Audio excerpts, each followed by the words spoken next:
জীবনের চোরাবালি একটু দিবেন।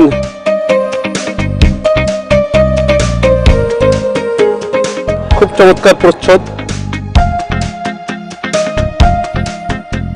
দাম কত? 250 টাকা।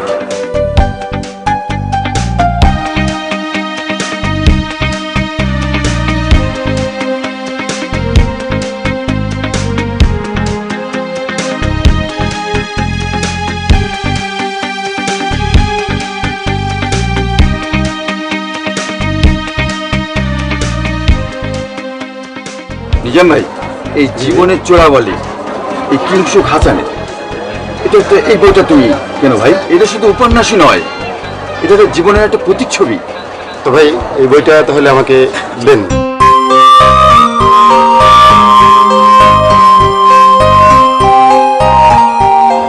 জীবনের চোরাবালি বই আছে? জি জি আছে। একটু দেখি। আমি স্টলি বললাম, বইটা পাইলাম না। কত ভাই? তার দাম 250 টাকা।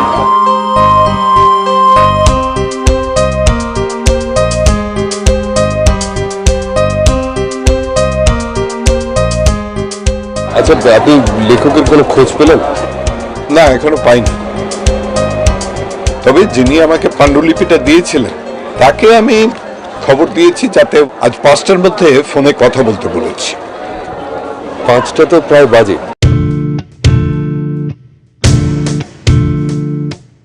এখনো 5 মিনিট বাকি।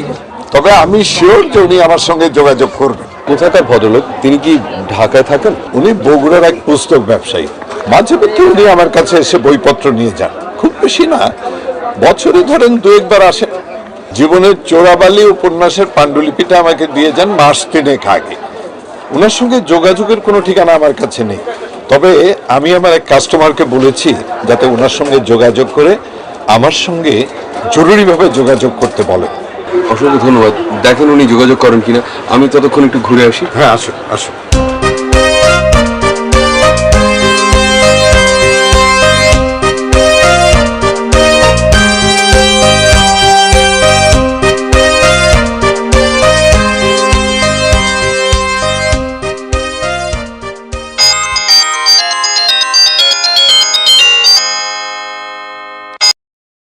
হ্যালো, আসসালামু আলাইকুম। আরে ভাই, আপনার কোনো খোঁজ খবর নেই। আপনি এই যে পাণ্ডুলিপিটা দিয়ে গেলেন, আর তো কোনো খোঁজই নিলেন না। কোন পাণ্ডুলিপি? আরে, আপনি ভুলে গেছেন, মাস 3 আগে আপনি একটা পাণ্ডুলিপি দিয়েছিলেন না, ওই যে কিংসুক হাসানের জীবনের চোরাবালি বলে? হ্যাঁ হ্যাঁ, মনে পড়েছে। তাতে লেখকের ঠিকানা পর্যন্ত নেই। আপনিও লাপাত্তা। আমি তো বই বের করে ফেলেছি। কি বলেন? সত্যি বের করে ফেলেছেন? বই মেলাতে হইচই ফেলে দিয়েছে জীবনের চোরাবালি। এদিকে লেখকের ইন্টারভিউ নেওয়ার জন্য সাংবাদিকরা ঘোরাঘুরি করছে। নাই আপনার ঠিকানা, নাই লেখকের কোনো ঠিকানা। আমার কাছেও তো লেখকের ঠিকানা নাই। আরে কি বলেন, আপনিও ঠিকানা জানেন না? আরে এই পাণ্ডুলিপি কি আপনি হাওয়া থেকে পেলেন নাকি? না না না, আমার পরিচিত এক স্কুল মাস্টার পাণ্ডুলিপিটা আমার কাছে দিয়ে গিয়েছিল।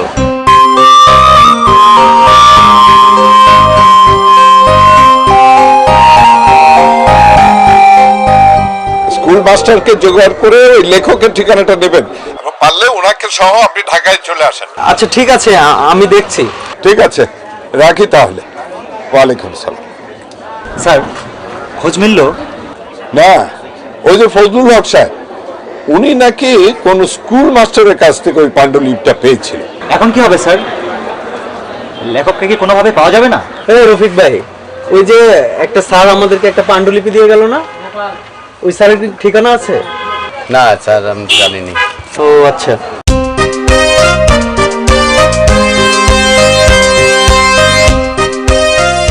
স্যার, সাংবাদিক আবার আসতেছে। ও, আসুক।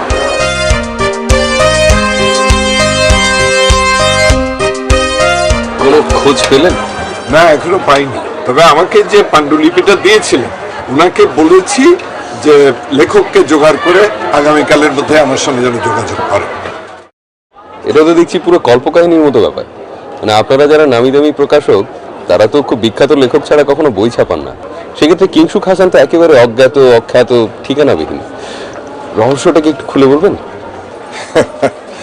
আপনি যে অভিযোগটা করলেন এটা আংশিক সত্য, পুরো সত্য না। কারণ আমি প্রতি বছর 4-5 জন নতুন লেখককে পাঠকের সঙ্গে পরিচয় করিয়ে দিই।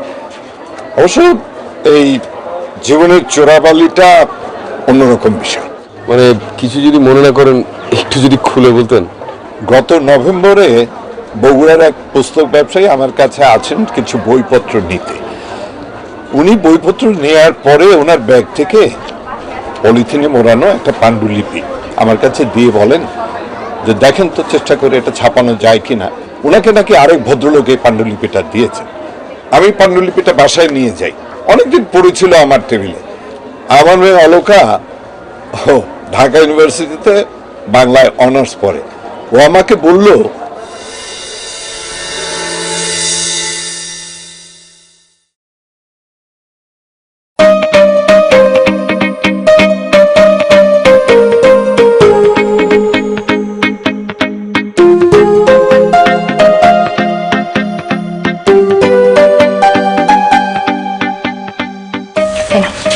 Thank you. আচ্ছা বাবা, তোমার টেবিলে অনেকদিন ধরে একটা পাণ্ডুলিপি পড়ে আছে, পড়েছো ওটা? না, পড়িনি। আমি পড়েছি, কিন্তু লেখকের নাম তো এর আগে কখনো শুনিনি। কোথায় পেয়েছো পাণ্ডুলিপিটা? আমার এক কাস্টমার আমাকে পাণ্ডুলিপিটা দিয়েছে। কি নাম লেখকের? কেমন লেখা? বাবা, তোমাদের নাই একটাই দোষ, নতুন লেখকের পড়া তো তোমরা পড়তেই চাও না। লেখকের নাম হচ্ছে কিংসুক হাসান। অসাধারণ একটু উপন্যাস লিখেছে, যেমন গদ্য তেমন লেখনী। জীবানুভূতির সূক্ষ্ম দিকগুলো না বাবা, অসম্ভব দক্ষতার সাথে প্রাণ দিয়েছে লেখক। তুমি উপন্যাসটি পড়ে দেখো। অবশ্য এটাকে ঠিক উপন্যাস বলা যাবে না, এটি জীবনের কাব্য, জীবনের জীবন্ত প্রতিচ্ছবি। খুব মনোযোগ দিয়ে পড়েছিস মনে হয়। বাবা, ভালো লেখা হলে আসলে মনোযোগ এমনিতেই চলে আসে। বাবা, কালকে তো তোমার ছুটির দিন, কালকে কিন্তু তুমি কোনো কাজ রাখবে না, এই পাণ্ডুলিপিটি পড়ে শেষ করবে, ঠিক আছে? আর আসছে বইমেলা এটি প্রকাশ করবে, আমি নিশ্চিত এই বছরের এটা শ্রেষ্ঠ উপন্যাস হবে। আচ্ছা, এই উপন্যাসটা তোর এত ভালো লেগেছে? কিন্তু মা, সম্পাদক প্যানেলের অনুমতি ছাড়া এই উপন্যাস তো বোধহয় আমি ছাপতে পারবো না। বাবা, রাখো তো তোমার প্যানেল ফ্যানেল, আমি হচ্ছি সাহিত্যের ছাত্রী, ওই প্যানেলের লোকদের থেকে আমি কি কম বুঝি? হ্যাঁ, আর তুমি খুব ভালো করে জানো তারা লেখকের মুখ দেখে পাণ্ডুলিপি বাছাই করে, এটা আমি বাছাই করলাম। তুমি পড়ে সিদ্ধান্ত নিও, আমি নিশ্চিত তোমার পছন্দ হবে। ঠিক আছে, তাহলে কালকেই ওটা পড়ে ফেলবো। ঠিক আছে। বাবা,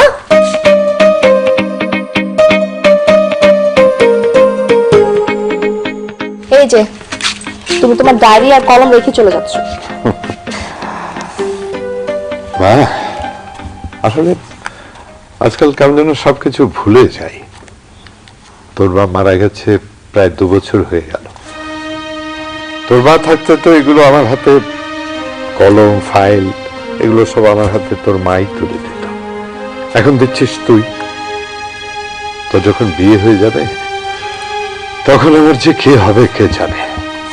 বাবা, তোমাকে কতবার বলেছি আমার বিয়ে নিয়ে একদম চিন্তা করবে না, আমি আগে মাস্টার্স কমপ্লিট করব, তারপর একটা চাকরি করব। চাকরি টাকরি পরে করবি, আগে বিয়ে তারপর চাকরি। আমার শরীরটাও খুব ভালো যাচ্ছে না, ছেলেটাও তো দেশে ফিরলো না। আমার এত বড় একটা পারিবারিক প্রকাশনা ব্যবসা আমার মনে হয় বন্ধই হয়ে যাবে। আমি না বুঝতে পারি না বাবা, ভাইয়া দেশ ছেড়ে কেন বিদেশে পড়ে আছে? জানি না রে মা। মাস্টার শেষ করলো, একটা স্কলারশিপ পেয়ে গেল। আমি ভাবলাম যাক, বিদেশ থেকে লেখাপড়া করে এসে এখানে একটা কোনো বিশ্ববিদ্যালয়ে জয়েন করবে। কিন্তু না, ওখানেই একটা বিশ্ববিদ্যালয়ে চাকরি নিয়ে নিল। শেষে ভাবলাম দেশে এসে একটা দেশের মেয়ে বিয়ে করবে, কিন্তু না, এক মেয়ে বিয়ে করে ওখানেই থেকে গেল। বাবা, এসব রাখো তো, এসব নিয়ে ভাবলে তোমার শরীর খারাপ করবে। ভাবতে তো চাই না রে মা, তো ভাবনা এসে যায় কি করব।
বাবা সকাল থেকে শুধু চাই খেয়ে যাচ্ছ, তোমার নাস্তা একদম শুকিয়ে কাঠ হয়ে গেছে, কখন খাবে? উঠো।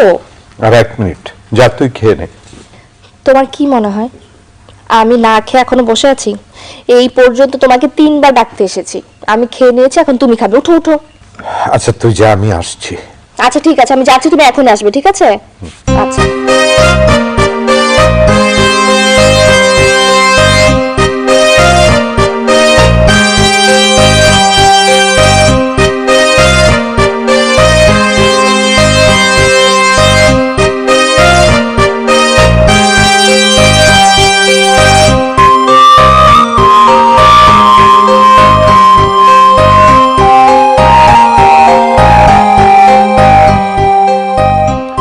মা আমি তো করছি, তুমি রাখো, এই গরমের মধ্যে তোমার করা লাগবে না। সমস্যা নেই খালা। আচ্ছা মা, এই ভাইজান যে সকাল থেকে বই পড়তেছে, আজ ছুটির দিন, একটু বাজার সদাই করতেও গেল না? খালা বাবা বই পড়ছেন। বই পড়ছেন মানে সে কি কলেজে ভর্তি হইব নাকি? এই বুড়ো বয়সে কলেজে ভর্তি হলে মানুষ কি কইব? খালা তুমি না বোকাই রয়ে গেলে। মানুষ কি শুধু কলেজে যাওয়ার জন্যই বই পড়ে? বই পড়ে আনন্দের জন্য, ভালো লাগার জন্য। আনন্দের জন্য পড়ুক আর ভালো লাগার জন্য পড়ুক। আমার মায়ে আমার স্কুলে দিছিল, ক খ পড়তেই যে কি কষ্ট, কত মার খাইছি, বকা খাইছি, কিন্তু পড়া পড়তে পারি নাই। শেষে মা রাগ কইরা কইছে তোর আর পড়ানোর দরকার নাই। কি আর করুম, সেই থেকে যে ঘরের কাম করতেছি তো করতে আইছি। আচ্ছা খালা, তুমি টিভিতে সিনেমা দেখো না? দেখি তো। কেন দেখো? আনন্দ লাগে, খুশি লাগে, আবার নায়ক নাকি আর কষ্ট দেখলে দুঃখও লাগে। একদম ঠিক বলেছ। সিনেমাতে যেমন আনন্দ, দুঃখ, কষ্ট সবকিছু দেখানো হয়, তেমনি বইয়ের মধ্যেও সবকিছু লেখা থাকে। ও আমি এবার বুঝছি, ওই জন্য তুমি বই পড়তে পড়তে একবার হাসো, আবার দেখি মন খারাপ করে বসে থাকো। একদম ঠিক ধরেছ। এখন তুমি নাস্তাটা রেডি করো, আমি দেখি বাবা কি করে। আচ্ছা মা।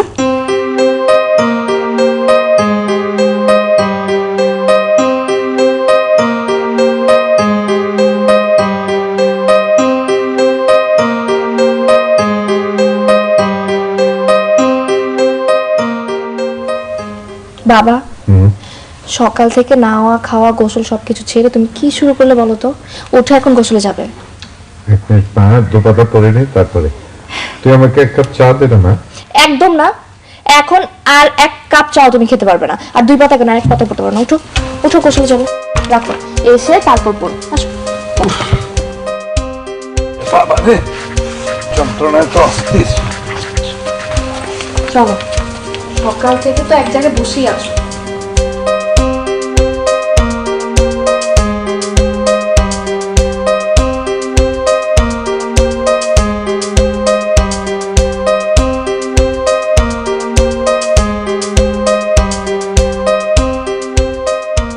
বাবা, হ্যাঁ পড়া শেষ হলো? হ্যাঁ রে মা। না, চাটা না। Thank you. এখন বলো, কেমন লাগলো লেখাটা? ছাপাবে নাকি ওজন করে বিক্রি করে দেবো পান্ডুলিপিটা? ঠাট্টা করছিস না? আরে আমি না হয় সাহিত্য নিয়ে পড়ালেখা করিনি, কিন্তু সারা জীবন তো সাহিত্য নিয়ে নাড়াচাড়া করেছি নাকি। চমৎকার লেগেছে উপন্যাসের পাণ্ডুলিপিটা। পাণ্ডুলিপির প্রতিটি শব্দে, প্রতিটি লাইনে, প্রতিটি পরিচ্ছদে একটা দুনির পার আকর্ষণ। তোমাকে কাল আমি ঠিক এই কথাটাই বলেছিলাম বাবা। তুমি খালাকে জিজ্ঞেস করো, আমারও ঠিক সেম জিনিসটাই হয়েছে। আমি সকাল 10টায় বসেছি, আমি সন্ধ্যায় উঠেছি বাবা। তুমি তো ছিলে না, তাই টের পাওনি। আমার খাওয়া দাওয়া সবকিছু আমার রুমেই হয়েছে বাবা, আমি গোসল পর্যন্ত আমি করতে পারিনি। আমি যখন প্রথম বিভূতিভূষণের পথের পাঁচালী পড়লাম, ঠিক এইরকম অনুভূতি হয়েছিল আমার। আর পদ্মা নদীর মাঝি মানিক বন্দ্যোপাধ্যায়ের? এরকম ধ্রুপদী সাহিত্য আজকাল আর কোথায় পাবো বলতো? মাটির সেই সোদা গন্ধ আজকাল আর সাহিত্যে উঠে আসে না। আমাদের মানে মেকি জীবন, এটাই যেন সাহিত্যের প্রতিচ্ছবি। কিন্তু বাবা, জীবনের চোরাবালিতে কিন্তু আমাদের গ্রামীণ জীবন আর আধুনিক শহুরে জীবন সমানভাবে ফুটে এসেছে। আমি যখন অনন্তর ছোটবেলার অংশটুকু পড়ছিলাম, আমার মনে হয়েছে আমি নিজে অনন্ত হয়ে মাঠে ঘাটে ছোটাছুটি করছি, নদীতে মাছ ধরছি, ধুলা বালি আর কাদায় মাখা ওই মেঠো পথে আমি পাঠশালায় যাচ্ছি। অবশ্য দেখো, আমি কিন্তু এর কোনোটাই করিনি। আবার যুবক অনন্ত আমাদেরকে নিয়ে যায় সামাজিক, পারিবারিক, রাষ্ট্রীয় সংঘাতে জর্জরিত জীবনে। চমৎকার, খুবই চমৎকার বাবা, তাই না?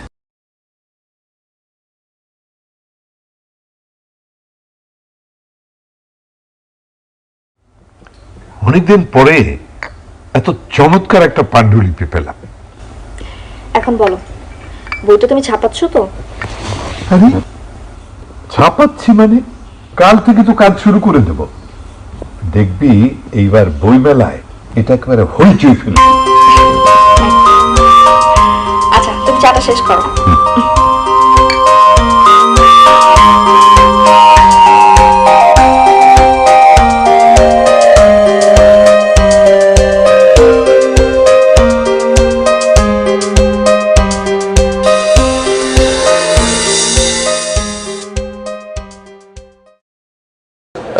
কিছু মনে না করলে আমি কি দুটো কপি পেতে পারি? হ্যাঁ, কত? পরে পরে পরে হবে, সেটা পরে হবে। যা, আসো। Thank you.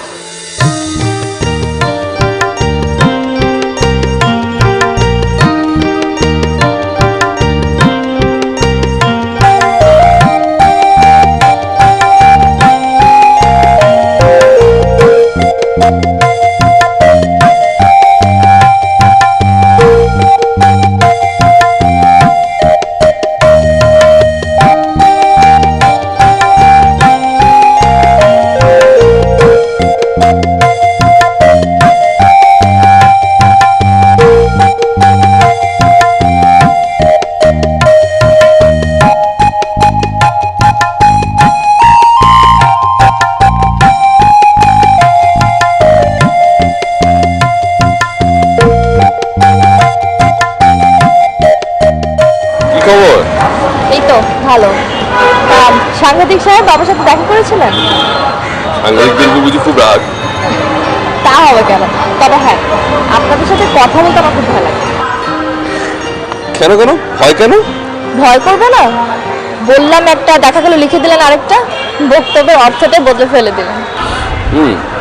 সাংবাদিক কমিউনিটি সম্বন্ধে একটা ভালোই ধারণা জন্মেছে দেখি আপনার। কথাটা কি বাড়িয়ে বললাম? আপনি একেবারে ভুল নন, অনেকটাই ঠিক। আসলে এখন এতগুলো সংবাদপত্র, এতগুলো টেলিভিশন চ্যানেল হয়ে গেছে না, মানসম্মত সাংবাদিকদের কিছুটা ঘাটতি তো আছে, আর তাছাড়া সমাজের অবক্ষয়। আচ্ছা, আপনি তো আমেরিকায় বড় হয়েছেন, পড়াশোনাও সেখানে করেছেন, এদেশে অসুবিধা হচ্ছে না? প্রথম একটু অসুবিধা হয়েছিল, কিন্তু 1 বছর হয়ে গেছে তো, এখন সয়ে গেছে। এত ভালো বাংলা বলতে লিখতে শিখলেন কিভাবে? এটা মায়ের বদৌলতে। ছোটবেলা থেকে উনি আমাকে এখানকার বেস্ট সাহিত্যিকদের বই পড়তে উনি আমাকে রীতিমতো বাধ্য করতেন। আপনি খুব ভাগ্যবান, অমন মা পেয়েছেন। তা বলতে পারেন। আচ্ছা, বললেন না তো বাবার কাছে গিয়েছিলেন? না, গিয়েছিলাম, কিন্তু ওই জীবনের চোরাবাড়ির লেখকের ঠিকানাটা উনি জানেন না। সে কি, বাবা বই ছাপিয়েছেন আর লেখকের ঠিকানাটা সংগ্রহ করেনি? আশ্চর্য ব্যাপার তো। উনি নাকি ওনার এক কাস্টমারের কাছ থেকে পাণ্ডুলিপিটা পেয়েছিলেন। হ্যাঁ, ওসব আমি জানি। আসলে আমি ভেবেছিলাম যে বাবা বই ছাপানোর আগে লেখকের ঠিকানাটা সংগ্রহ করবেন, আর সেই জন্য আপনাকে পাঠিয়েছিলাম। আজকাল চালু হয়েছে একটা রেয়াজ যে বইয়ের পেছনে লেখকের পরিচিতি দেয়া, কিন্তু দুর্ভাগ্যের বিষয় হচ্ছে যে এই বইটিতে তা নেই। আপনার বাবা অবশ্য চেষ্টা চালিয়ে যাচ্ছেন ওনার ঠিকানা জোগাড় করার। আমি নিশ্চিত 2-1 দিনের মধ্যেই পেয়ে যাবেন। আচ্ছা, আপনি যে উদ্দেশ্যে লেখকের ঠিকানা খুঁজছেন, আপনি কি নিশ্চিত যে আপনি সফল হবেন? আসলে সফলতা অসফলতা এগুলো নিয়ে আমি ভাবছি না, আমি সবগুলো সম্ভাবনাই না খতিয়ে দেখতে চাই। আপনি কিন্তু হাল ছাড়বেন না, আমার মন বলছে আপনি সফল হবেন। আমি হাল ছাড়ছি না, ওটা তবে আপনি আমাকে যেভাবে সাহায্য করলেন সেজন্য সত্যি আমি কৃতজ্ঞ আপনার কাছে। ছাড়ুন তো এসব কথা। ভাইয়া আপনাকে আমার কাছে পাঠিয়েছে, বলেছে সাহায্য করতে। আমি কতটুকু বা সাহায্য করতে পেরেছি বলুন? বন্ধু তার বাবার পত্রিকায় কাজ করার সুযোগ দিয়েছে, সেজন্য আমি সত্যি সারা জীবনের জন্য কৃতজ্ঞ। কিন্তু আপনি আমাকে যেভাবে সাহস এবং উৎসাহ দিচ্ছেন, এটা আমি কোথায় পেতাম? আচ্ছা ঠিক আছে, হয়েছে। এখন বলুন তো, আপনার সাথে যে আমার পরিচয় আছে, আপনি কি বাবাকে বলেছেন? ও না না, আমি বলিনি। আমি খালি বলেছি যে আমি ওনার একটি সাক্ষাৎকার নিতে চাই। খুব ভালো করেছেন। আচ্ছা, আমি তাহলে আজকে যাই, আমার টিউটোরিয়াল ক্লাস আছে। কাল আবার এই সময় দেখা হবে। শিওর, যদি কালকে আমার অ্যাসাইনমেন্ট না থাকে চলে আসবো, আর যদি না আসতে পারি তাহলেও জানাবো। আচ্ছা ঠিক আছে, আসি। জি। বাই।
কাকে চাই?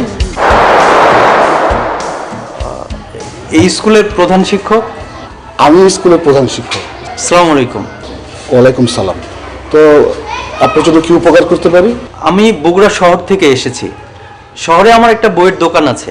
তো আপনার বইয়ের দোকানের জন্য আমি কি সাহায্য করতে পারি? স্যার, আমি ব্যবসায় সাহায্য নিতে আসিনি। আমি এসেছি আব্দুল সবুর নামে একজন শিক্ষককে খুঁজতে। ও, কোনো বাকি বকেয়ার বিষয়ে? না না স্যার, সেরকম কিছু না।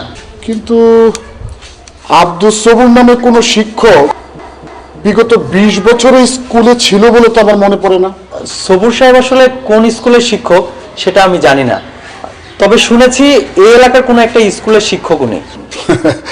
এই এলাকায় 3-4টা স্কুল আছে, সব স্কুলের শিক্ষকের নাম তো আর আমার পক্ষে জানা সম্ভব না। আসবো?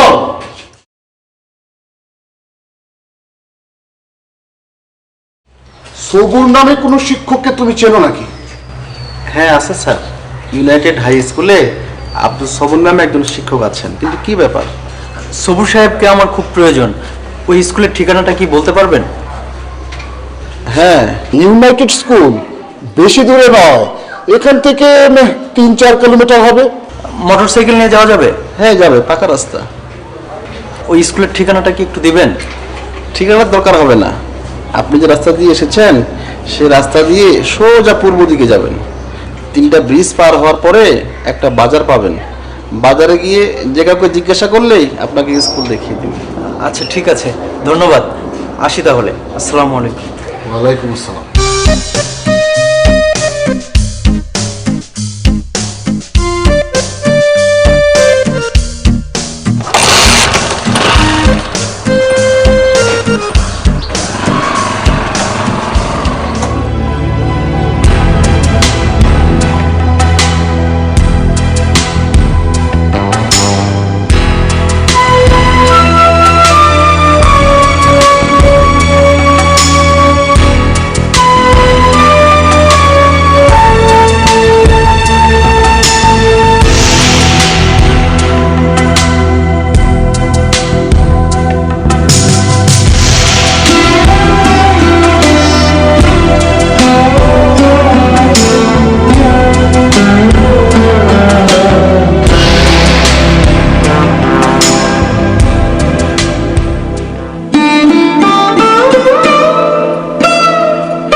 আসসালামু আলাইকুম।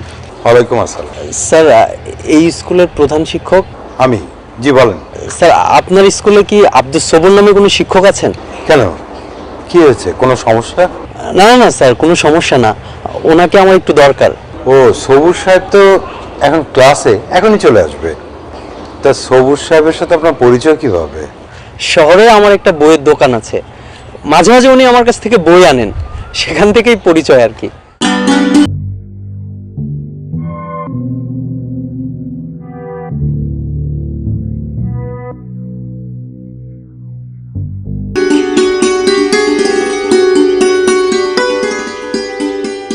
সবুজ সাহেব, স্যার,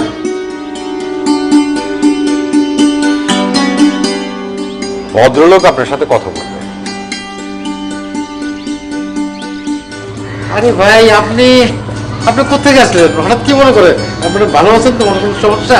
থামেন তো স্যার, একটা লোককে একসঙ্গে এত প্রশ্ন করলে সে উত্তরটা দিবে কিভাবে? না না স্যার, ঠিক আছে। তা ভাই কি মনে করে? তেমন কিছু না, তবে আপনার সাথে আমার একটু একান্তে কথা বলতে হবে। স্যার, আপনার কথা বলেন।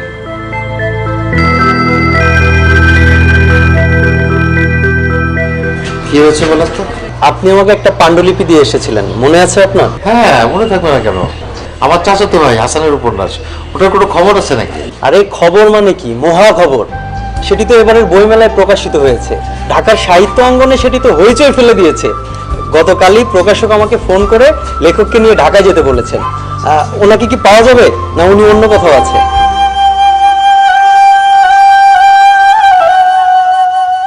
স্যার, কি হলো? আমাকে ওনার কাছে নিয়ে চলুন। আরে সাংবাদিকরা তো ওনাকে খুঁজতে খুঁজতে হয়রান হয়ে গেছে। না মানে, উনি তো প্রকাশ্যে আসতে চান না, আপনাকে খুলেই বলি।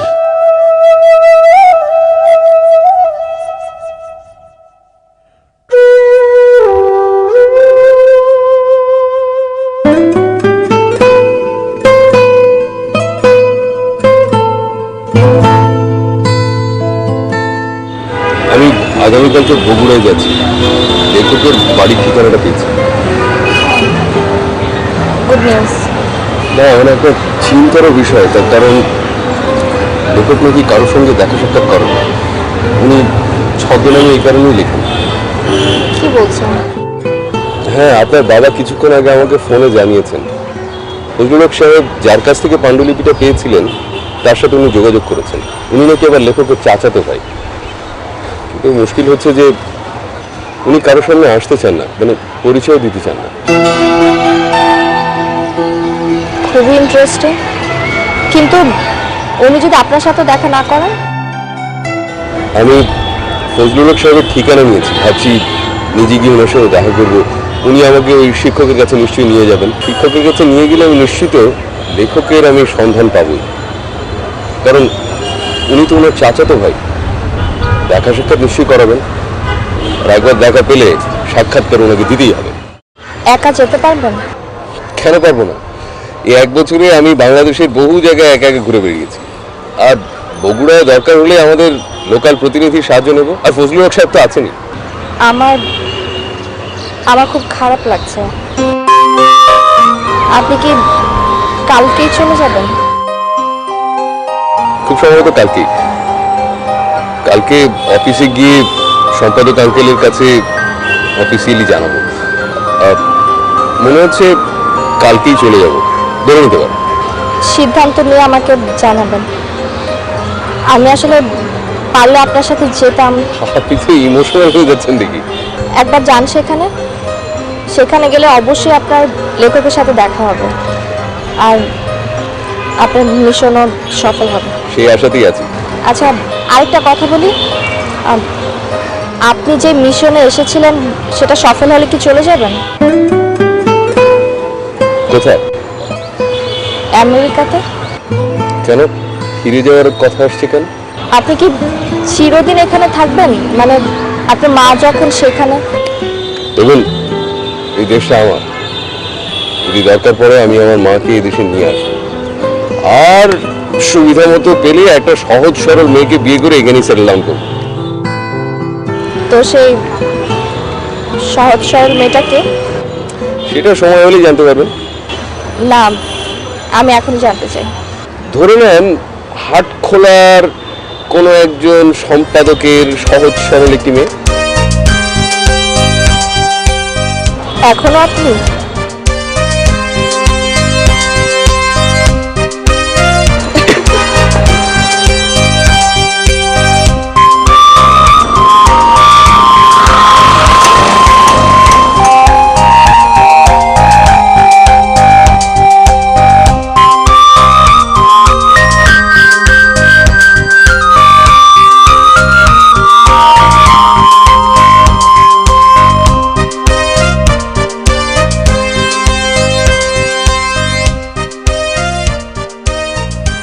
বাবা, সাংবাদিক নাজমুল হাসানকে তুমি চেনো? নাজমুলকে তুই চিনিস কি করে?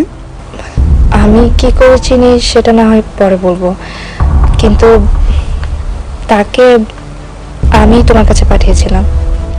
আমি বুঝলাম না। উনি হচ্ছেন বড় ভাইয়ের ছাত্র, আমেরিকাতেই বড় হয়েছে, দেশে এসেছে বছরখানেক হলো। কিন্তু ঝরঝরে বাংলা বলে ছেলেটা। ও আমেরিকা থাকলেও বাংলা চর্চাটা ছাড়েনি বাবা। ওর মা ওকে বাংলা ভাষাটা ভালোভাবে রপ্ত করিয়েছেন। এই বই, সাহিত্য নিয়ে রিপোর্টিং। দাঁড়া দাঁড়া দাঁড়া দাঁড়া, আমার সবকিছু কেমন যেন গোলমেলে ঠেকছে। তোর সঙ্গে আলাপ কতদিনই? এই তো বছরখানেক কি হবে। প্রথম যখন দেশে আসে তখন থেকে আমার সাথে কথা হয়েছে, এরপর নিয়মিত দেখাও হয়েছে।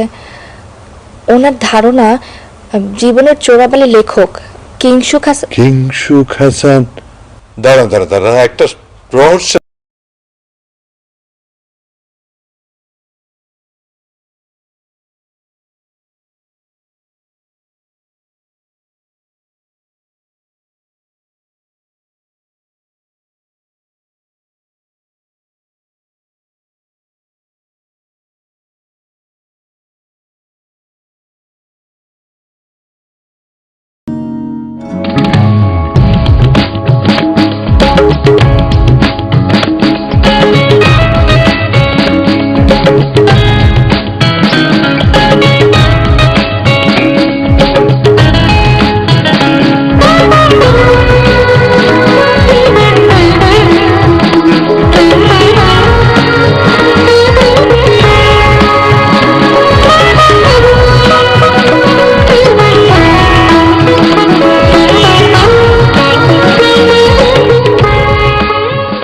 স্যার, তাহলে সাংবাদিক সাহেব থাকলো, আমার আবার গিয়ে দোকান খুলতে হবে।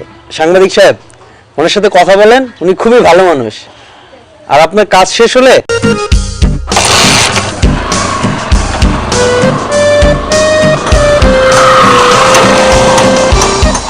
দেখেন সাংবাদিক, আমি নিয়মিত পত্রিকা পড়ি, কিন্তু মোনাজাতুদ্দিনের মতো সংবাদ আমি আর কোনো পত্রিকা পাই না। কার কথা বলছেন? মোনাজাতুদ্দিন বাংলা চারণ সাংবাদিক। ও, তার নাম শুনেছি, কিন্তু তার সম্বন্ধে খুব বেশি কিছু জানি না। একবার হলো কি জানেন, মোনাজাতুদ্দিন আমাদের স্কুলে এসে হাজির। তো হেড স্যার আমার সঙ্গে পরিচয় করিয়ে দিলেন। উনি কিছুদিন আমাদের গ্রামে থাকার ইচ্ছা প্রকাশ করলেন। কেন থাকবেন? কেন? গ্রামের অভাব অনটন নিয়ে খবর করবেন, এই আর কি। তো ঠিক হলো যে উনি আমার বাড়িতে এসে থাকলেন। উনি 4-5 দিন ছিলেন আমাদের এখানে। তো তখন আমাদের গ্রামে যৌতুক, বাল্যবিবাহ এগুলোর একটা মহামারী আকারে ছড়িয়ে পড়েছিল। উনি গ্রামে গ্রামে ঘুরলেন, ওনার ক্যামেরা দিয়ে ছবি তুললেন, তারপর গ্রামের মেয়েদের সাথে কথা বললেন। উনি কিন্তু একটা জিনিস আমি লক্ষ্য করেছি, উনি কিন্তু কথা বলতেন কম, শুনতেন বেশি। তারপর উনি শহরে ফিরে গেলেন এবং এর কয়েকদিন পর থেকেই উনি যে পত্রিকায় কাজ করতেন সংবাদ, সেই সংবাদ পত্রিকায় আমাদের এলাকার এই সমস্ত বিষয় নিয়ে নিয়মিত সংবাদ প্রকাশ হওয়া শুরু হলো।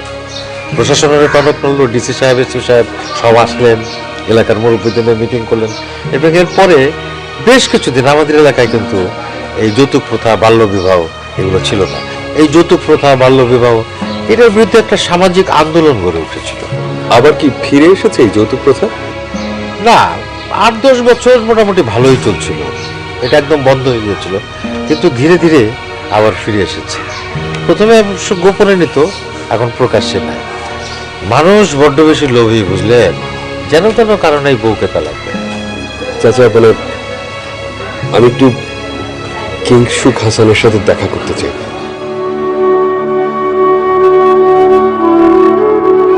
সেটা তো আর সম্ভব না রে বাবা।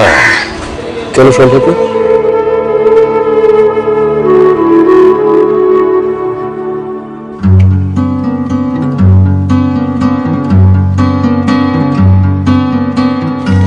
তোমরা খাও মা, এখন খাই। খাওয়া তুমি খাবে না? আমি পরে খাবো, খেয়ে না। ঠিক আছে। তোর মা আমাকে এইভাবে ফেরে ফেরে খাওয়াতো, আর এখন তুই খাওয়াচ্ছিস। তোর যখন বিয়ে হয়ে যাবে ওটাতে, তখন এভাবে কে খাওয়াবে?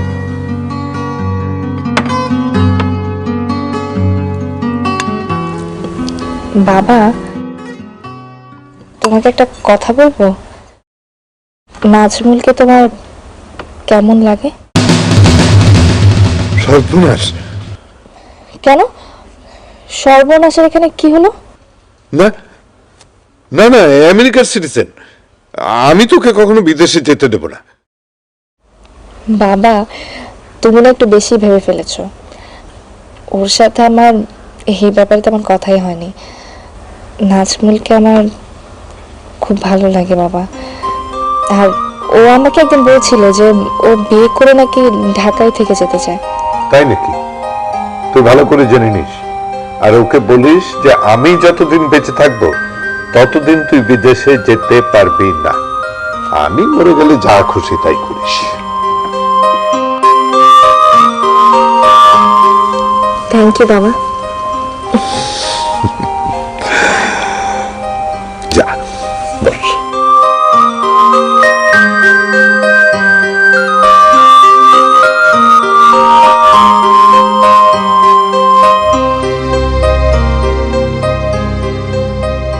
চাচা, আমি হাসান সাহেবের সম্পর্কে একটু জানতে চাই।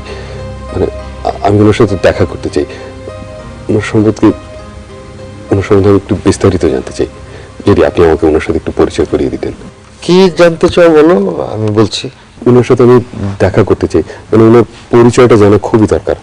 আসলে দেখা করাটা তো সম্ভব না, তবে তুমি যেটা জানতে চাও সেটা বলছি। ওর আসল নাম ওবায়দুল হাসান, তবে কিংসুক হাসান নামে লেখালেখি করত। ওর উপন্যাসে এই নামটাই ব্যবহার করেছে। আর একটু যদি বলতেন, মানে ওনার ছেলেবেলা, লেখাপড়া, ওনার জীবনযাপন। এমএসসি পাশ করে চাকরিতে ঢোকা পর্যন্ত ওর খবর জানি, কিন্তু বিয়ে করার পর কেমন যেন সবকিছু পাল্টে গেল। বাড়িতে আসা যাওয়া বন্ধ করে দিল। ওনার ছেলেবেলাটা কেমন কেটেছিল? সেটা তো অনেক লম্বা গল্প।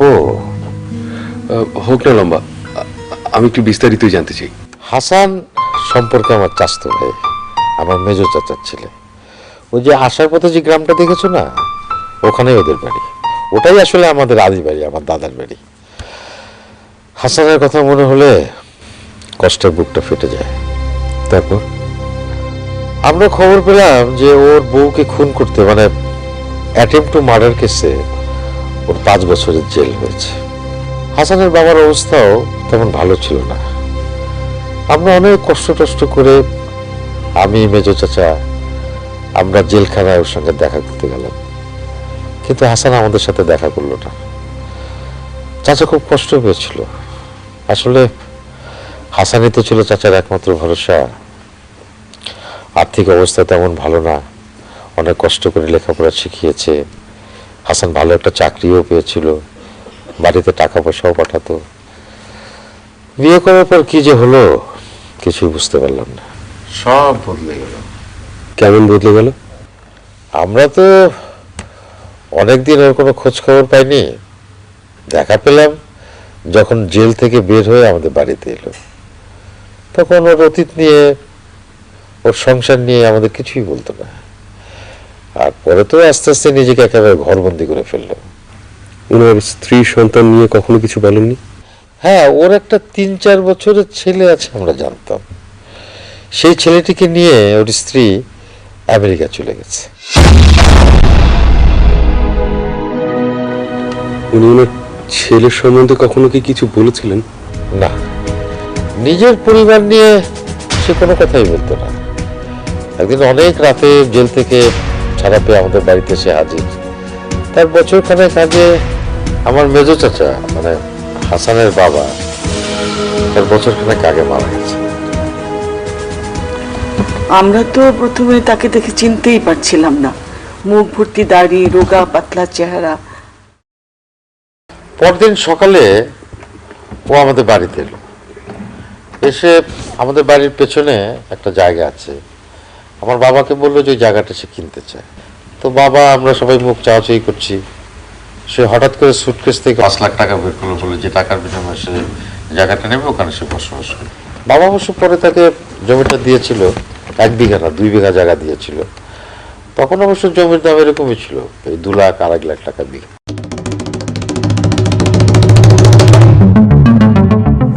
উনি কি বাড়িটা করেছিলেন?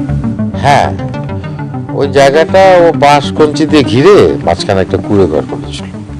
বাড়ি থেকে খুব একটা বের হতো না, প্রথম একটু বের হতো, কিন্তু শেষের দিকে সারাদিন বাড়িতেই থাকতো। ওর যা কিছু প্রয়োজন ছিল আমি দিয়ে আসতাম, আর মানুষজন দেখলে খুব রেগে যেত। উনি উনি সারাদিন ওখানে কি করতেন? কি আর করবে, লেখালেখি করতো, গাছপালা নিয়ে গবেষণা করতো, ফসল ফলাতো, আবার কিছু গাছের চারা বানাতো। আমাদের গ্রামে যে রাস্তার পাশে যে গাছগুলো দেখছো না, এগুলো সব হাসানের চারা। মাঝে মধ্যে রাতের বেলায় সে নিজে গিয়ে ওই গাছের চারা রোপণ করে দিয়ে আসতো। সবাই ওকে হাসান পাগলা বলে ডাকতো। কেন ওনাকে হাসান পাগলা বলতো কেন? না না না, সেরকম কিছু না, ওই যে মানুষ দেখলে রেগে যেত, তাই ওকে সবাই হাসান পাগলা বলে ডাকতো।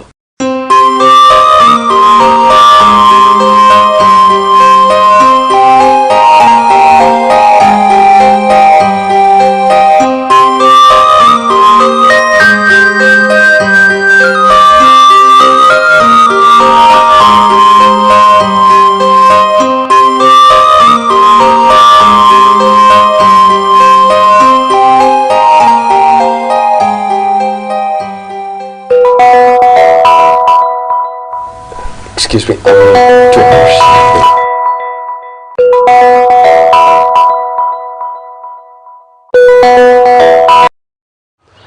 হ্যালো, কি খবর? হ্যাঁ, তুমি সাক্ষাৎ পেয়েছো? এখনো ঠিক বুঝে উঠতে পারছি না। আচ্ছা ঠিক আছে, কি হয় আমাকে জানিও, ঠিক আছে? অবশ্যই, ফোন করার জন্য ধন্যবাদ।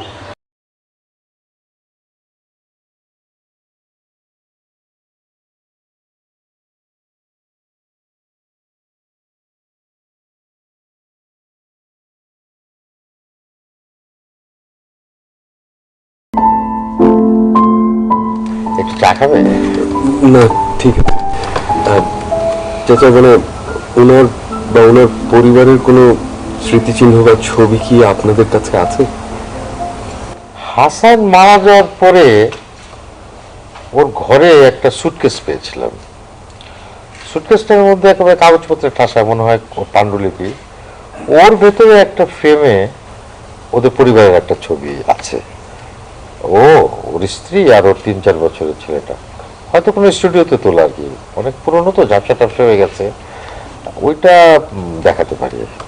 মানে যদি কিছু মনে না করেন, আমি কি একটু ছবিটা দেখতে পারি? নিশ্চয়ই। তবে ওই বললাম যে পুরনো হয়ে গেছে তো, একটু ঝাপসা হয়ে গেছে। অসুবিধা নেই, আমি একটু দেখতে চাই, যদি কিছু মনে না। ঠিক আছে, একটু বসুন।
হয়েছে তোমার? কি হলো? আরে কাঁদছো কেন? কি হলো বাবা? কি হলো? আরে আরে কি হয়েছে, কাঁদছো কেন বলো? আমি সত্যি এক হতভাগ্য ছিল চাচা।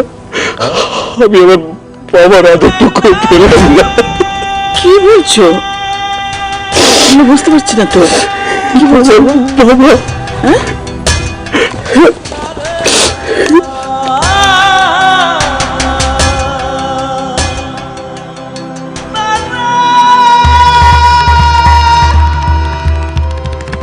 হ্যাঁ এটাই তো, এটা তো আমাদের হাসানের স্ত্রী তো। হ্যাঁ বিয়ে করে একবার আসছিল। হ্যাঁ এই তো ওর বাচ্চাটা। এটা দেখো দেখো, বড় বড় দেখা দেখি।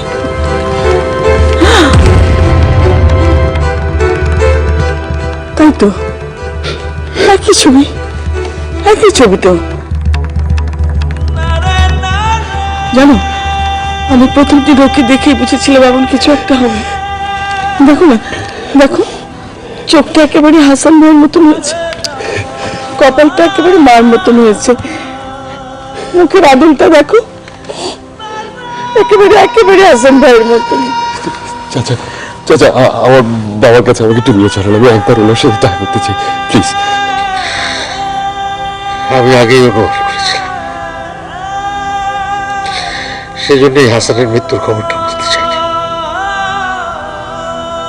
তুই আসলেই হতভাগা, সেই আশাই আসলি 2 মাস আগে আসলি না কেন? তাহলে তো হাসানের কষ্টটা একটু কম হতো।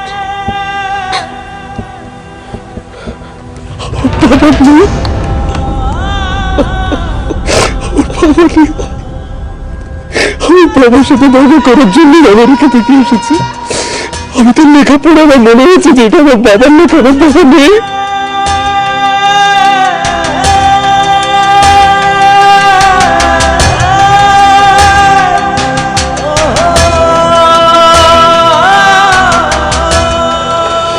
আমাদের হাসান ভাইয়ের ছেলে।